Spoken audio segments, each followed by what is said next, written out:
नमस्कार मित्रांनो, बघा हा आहे कार्या ऑटोमेशन कंपनीचा semi automatic water level controller. हा वॉटर लेवल कंट्रोलर पाण्याच्या टाकीसाठी वापरला जातो.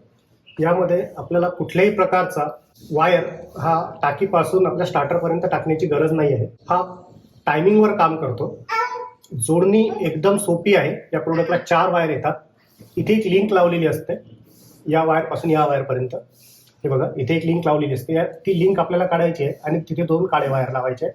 त्यानंतर इथे बघा, हे मोटरचे वायर आहेत.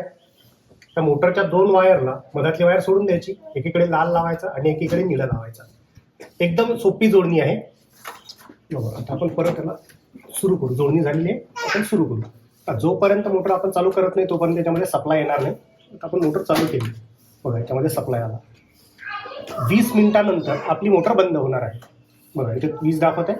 आधीच टाइम सेट केलेला होता 20 मिनिट. मोटर ऑन झालेली आहे. टायमर मोडमध्ये मोटर आहे.